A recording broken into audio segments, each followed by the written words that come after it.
Good morning. Welcome to Bo's Garage. So it's income tax season coming up, and so let's say you got a couple $1,000 in the bank, and you're like, you know what? I'm gonna go find a nice, affordable car for me and my significant other and our children.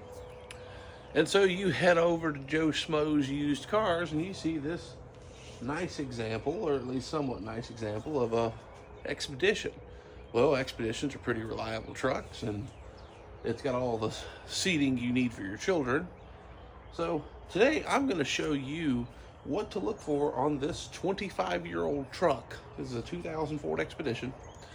I'm going to show you what to look for on this or any really used vehicle of this age and mileage to know what you're getting into before you slap that tax refund down or just your hard-earned money down. Because you know what? The economy sucks and money's tight. We all need a break. So come along. So we'll start our journey on the exterior because that's the first thing you're going to look at. And you're like, okay, I don't see any body damage or mismatched paint, so it's probably never been in an accident. All right, so obviously the bumper and all that's in good shape. So it's like, okay, you can tell this car's been pretty well taken care of, possibly. But then you get around here to the front,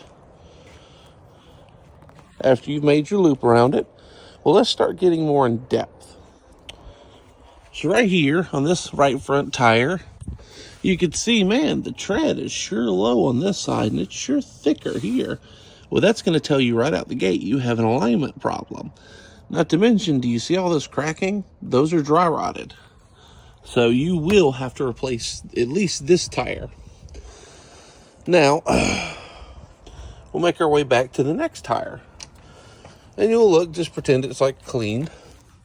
You're like, oh man, this one's got some good tread, but up there's that cracking.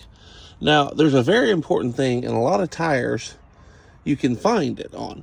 So you'll look around the rim and you come right here and you see this code. This is called a date code right there. This tire is from 2005. So definitely another tire. And then you'll go around and check. And sure enough, another dry rotted tire. So at this point you just rule we're going to need an entire set of tires. So keep that in your head for when you're going to negotiate price. Now, let's step to the back of the truck. Now, Expeditions, for example, have a two-way latch. To the right opens the glass, to the left opens the trunk. So if we turn to the left, the trunk opens. And it holds itself in place, so that means the shocks are good. But if we turn to the right, the glass doesn't open. So that lets us know we're going to need the cable replaced in this, or money. Now, before we start the engine, we're going to open the car door, open the hood, which usually is about right here. Sometimes it's labeled, and it'll have that or have like a picture of a hood. So we'll open that up. Now we've opened the hood and we notice it doesn't want to stay up. So we're going to get something here. I'm going to first use my head. We're going to get something here to prop it up. All right. So now we're going to have a look at the engine. So you look here. This is your antifreeze. I always recommend bringing a little tester with you. That's your antifreeze there. You can look in there, and I mean, if you don't know what you're looking at, obviously you'd be a little confused. But let me get my antifreeze. So this is a little antifreeze tester. You can get these at Walmart for a couple dollars. And so we're gonna put the hose down there, squeeze it, let it bring in some coolant. And according to this, you can see the color of the coolant. It looks very nice and clean. We got protection to -39, and boil over protection to 262 degrees Fahrenheit. And so you'll just take and squeeze all that back in there. But that little handy tool is worth its weight in gold. So we'll take and put that there. There's a big dirt dauber nest. Then we're going to pop the brake fluid reservoir. And you see the brake fluid is very nasty looking. So this thing has probably never had a brake flush. So factor that into your purchasing decision. These shocks here usually run about $20 to $30 a piece at the AutoZone. So factor that idea into your purchase.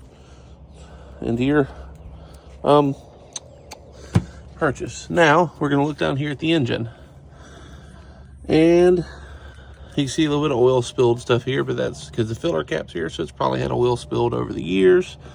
The belt looks decent, so no problem there. You don't see any cracking or splitting on the belt, so that's a great thing. The battery looks maybe a couple of years old, but we'll see how well it performs when we go to start the vehicle. But this has the 4.6 liter V8, which in terms of Ford is one of the best engines you can find in a Ford vehicle. So now we're going to get to the underside before we go get in the car. Now, if you look here, you can see some definite leaking. So this vehicle leaks motor oil. Looks like around the oil pan gasket and around the front seal. So make sure you make note of that for your decision when going to purchase a vehicle. Now, if you're mechanically inclined, you can do it yourself. It's not a big problem. But if you're not mechanically inclined, call a local mechanic shop if you decide to go with the vehicle and talk to them about the price. Be it probably a couple $100 to get that done. The shocks look good. They're not blown out. So, there's good there. Everything else looks to be in order. These gaskets look to be pretty good. Well, bushings. I don't see any leaking on the radiator or nothing, so that's a great sign. So now we're going to turn our attention to the interior. Now you see a little tear in the seat. That might be a make or break for some people. I'm not some people. Now, there is no radio in this truck because I have it out because I'm fixing it. But, so we're going to put our key into the truck. We'll close the door because that dinger's annoying. Now we're going to turn the key on. You want to make sure, you see that little light right there? It says, service engine soon. Make sure that light, or it'll be like the check engine light. So it'll have like a picture of an engine with like a lightning bolt, and it'll be kind of that same color there. So make sure that light is illuminated somewhere on this dashboard. If just by having the key flicked on, you don't see that, that means they've either removed the bulb or it's burnt out because it's been there so long. So that's something to think about before purchasing. They could be trying to hide something. Now, if you notice here too, the odometer doesn't appear with the mileage on this vehicle. That could be another red flag. Now, to me, mileage doesn't bother me on a car. Now, I know this truck has almost 255,000 miles, but if you don't see the mileage appear, just assume the car has 200,000+ miles. They can say it has 60,000 miles, but unless I can see it on the odometer myself, I'm going to assume it has 200,000+ miles, especially judging by the rest of the condition of this vehicle. Now, before I go to crank it, I like to look out that mirror there because that's where your tailpipe is. And when you start it up,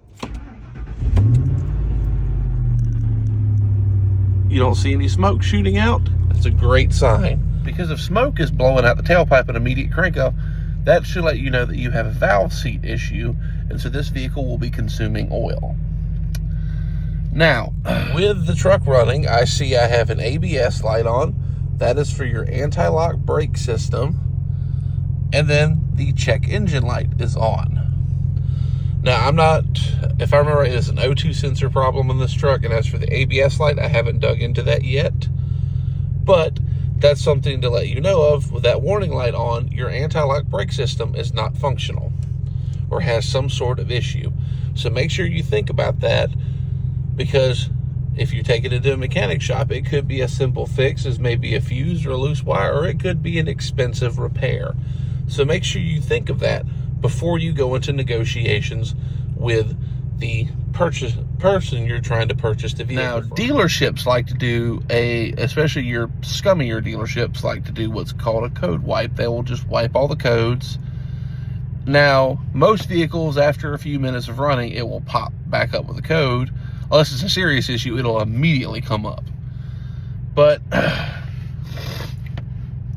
now, your next part is to take the car for a drive and drive it a good 10-15 minutes. Let it get to operating temperature.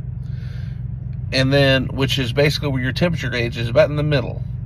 If it has a temperature gauge, some cars don't. Now, also, what I will tell you to, bag on it. I'm talking, once it gets warmed up, gas it. Gas it. You know, step on that gas like you're trying to merge on the West Bank Expressway. All right? Because if it's going to tear up, you would rather it tear up before you purchase the car. And at that point, once you get to highway speeds, you can obviously test out your cruise control, make sure that is functional. Obviously, test your air conditioning, make sure those controls are functional. This one, everything works. But it's better safe than sorry, because it's better for you to figure out that there's a problem, so then you can factor in your head before you purchase said car. So now, let's say we're back at the dealership. We've driven the car drives perfectly fine, it doesn't overheat, there's no spitting, no rattling, no nothing. So we kill the car. Oh, and obviously, my brain farted and forgot. Make sure you test before you get out of the car. Test all your windows. Make sure they roll up and down. All right. Now, I left this out at first because it's early in the morning. My brain's not firing on all cylinders. But make sure you pull the dipstick to the engine oil. You check the oil before you go. Then check it again when you come back. And I'm going to tell you why. They could have freshly changed the oil before, this car was set up. But then after you drove it, especially if you bagged on it, pull that dipstick and see if the oil looks a little different, looks a little milky, like some chocolate milk. Because at that point, it can tell you have coolant leaking into the oil pan. So that will tell you have a head gasket issue. Now, I 100% am a firm believer in bringing a car into a mechanic for a PPI, pre-purchase inspection. And if most dealerships are cool with that, some are a little iffy, and if they're a little iffy about it, well, that tells you to be a little iffy about whatever they're selling you. But it is something I trust dearly, and I recommend dearly to anybody. Now, I do PPIs here in Picayune, and I charge $190 to do it. That is, I spend 2 hours going through the car, checking it bumper to bumper, making sure everything is on point. It is better to spend that couple $100 to have somebody that's qualified to tell you what's wrong with the car before you spend the money, get halfway home, and the car falls apart. And I don't care about checking stuff like the air filter and stuff on a car, because 9 times in most lots are going to go ahead and throw a new air filter in there.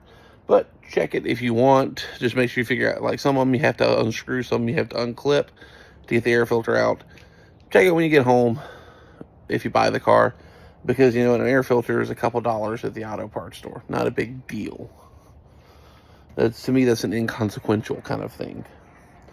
But hopefully this gave you some points to look at and some things to think about before you purchase a car this season, especially this tax season. We're all broke. Try to be smart with your money.